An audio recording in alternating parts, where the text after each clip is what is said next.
Okay, now Dr. Chandelier? Yes. It was a very, very excellent presentation. Old is gold. And you really unmasked the potentials in the mask era. Unmasked in the mask era because everybody is having masks, so you have unmasked the potentials of the glycoside. Is there any study of glycoside in a women with diabetes, a cardiovascular outcome? Is there any difference between men and women?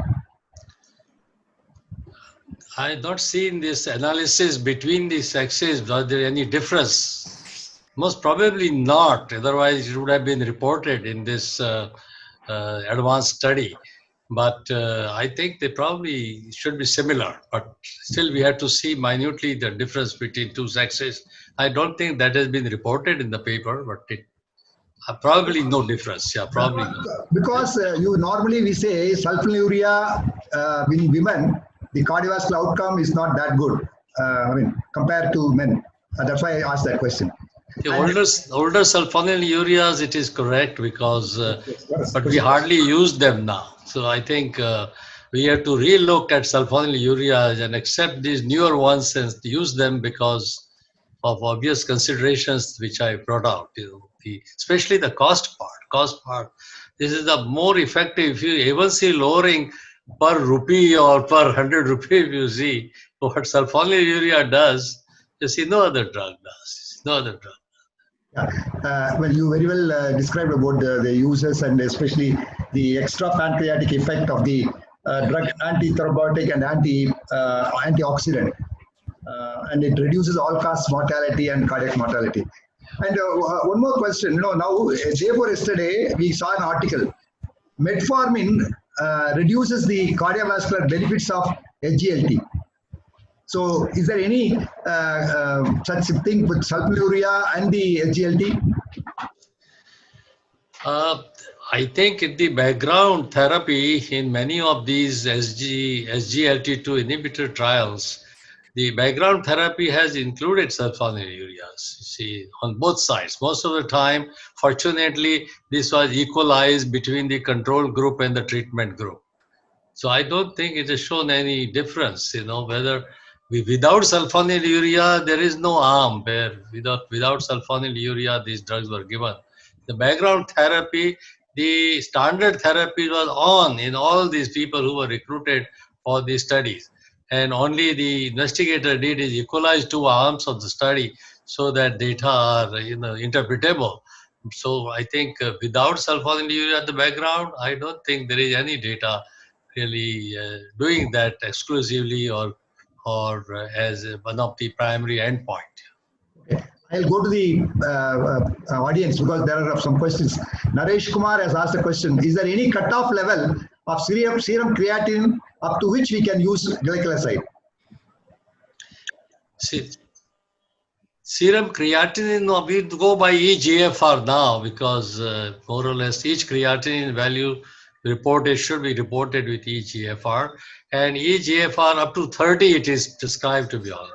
You see, you can reduce the dose to some extent, maybe half of the dose, but up to 30 eGFR because there is not much renal excretion. I have seen a lot of hypoglycemia with glimepiride with mildest renal compromise, although there are studies on glimepiride showing that it is safe in renal failure, but clinically, day-to-day practice, I've seen a lot more hypoglycemia with glimepiride than anything else in people with renal problem. But glycoside, no. Fortunately, I don't know whether the use of glycoside is not as extensive. I don't think the drug is used as extensively as glimepiride, some or other. So maybe some of these points will be apparent when the use increases. But technically, up to 30 eGFR is quite all right. And there is no renal excretion, about 5% is renal excretion. Can glycoside be given with another secretagogue like repaglinide, which has no, different... that I think will not be a good combination. That will not be a good combination. Apart from that, frankly, they can be combined with any other class of drug. Metformin, SGLT2 inhibitor, DPP4 inhibitor, and certainly very difficult insulin therapy. I find them extremely useful in producing superb sensitization. They are superb sensitizer, incomparable to even metformin, incomparable to glitazols. which you are worried about using in many situations. So they are very good sensitizers. Sir, please stay tuned. I will go to Ratnapakar. Excellent presentation. COVID-19 positive undergoing PAMI. What is your strategy for adding LWH along with antiplatelets? The treatment management remains the same, whether it's a COVID positive or COVID negative. Okay, the primary angioplasty is to be treated with a aspirin and P2 Y12 inhibitors and low molecular weight heparin. Unless there is a multi-organ failure, liver function is down, then we have to reduce the doses. Otherwise, the treatment management remains the same. Clopidogrel is a pro-drug, requires activation. Genetic pleomorphism is seen in 28% of the Indian population. Ticagrelor is better option both for PAMI and elective intervention. Why? Absolutely right. Absolutely right. It's a pro drug. It takes almost 6 hours to have a good result, good and platelet inhibition. Okay, and the inhibition with clopidogrel is hardly 50% only. We want in acute coronary syndrome or in during PAMI, we want platelet inhibition more than 70-80%. Okay, so definitely prasugrel or ticagrelor is a better option than the clopidogrel. So in acute coronary syndrome, while going for PAMI, of course, these P2 are ticagrelor and prasugrel are drug of choice, not the clopidogrel. Thank you, sir. I will go to Mohan. Mohan, it was a very, very clear and excellent presentation. Clonidine has been used in ADHF. What is your opinion? For acute decompensated heart failure to lower the blood pressure, you can use any drug. The issue is for long-term antihypertensive drug, you should avoid central sympatholytic drugs, and entirely data is based upon MOXCON study by Milton Packer and Carl Swadbury, and they had to prematurely terminate the study at 90 days, median follow-up 90 days, because mortality was as high as 60%. We don't know. We have no study separate from for clonidine. We have study from oxynidine. We will believe that these two drugs are alike and they are likely to cause similar kind of problems. Although for ADHF, you can use any drug, it doesn't make a difference. You can use nitroglycerin, loop diuretics, you can use nitroprusside, you can use intravenous clonidine, doesn't make a difference. But for long-term and hypertension management, you should avoid these drugs if the patient has pre-existing heart failure. Also, if the patient has evidence, substrate is such that the patient is likely to have heart failure, you should avoid these drugs. So that was wonderful. I think if there are no more questions, and to keep up the time, we can stop here. If there's something else, yeah, if you want. I want to make one comment. Yeah, sure, sir.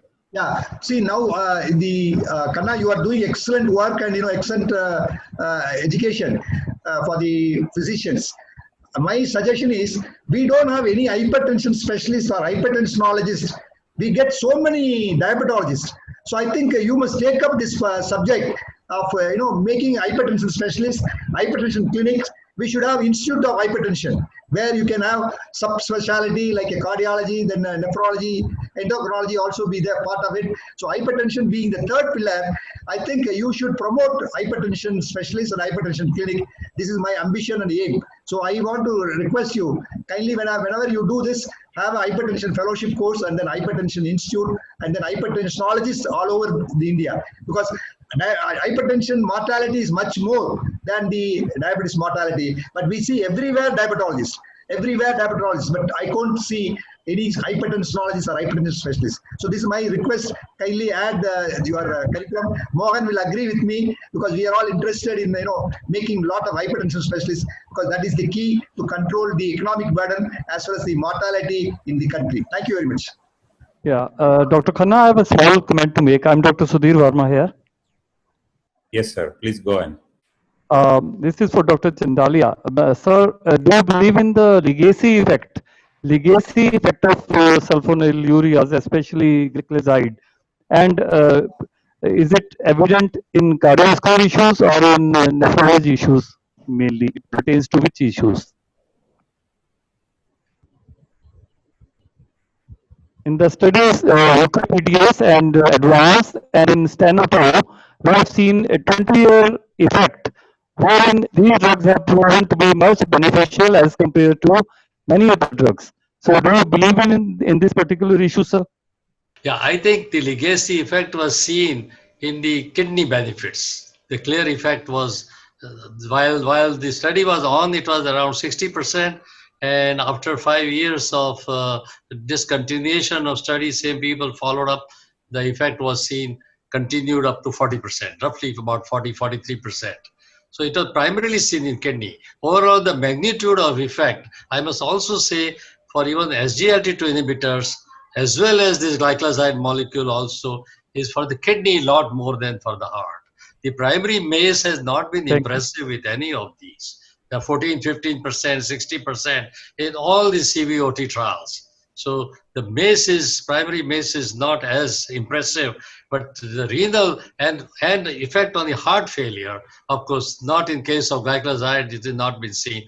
But as we see for SGLT2 inhibitor, is far more prominent than effect on primary MACE. So I think this is very important. There will be more for kidney, you see, benefits and probably heart failure benefits as far as SGLT2 inhibitor is concerned than for primary MACE. I think primary MACE is still an elusive goal with these drugs. Thank you very much, sir. Thank you. And it was nice interacting with wonderful group of learned speakers. Thank you.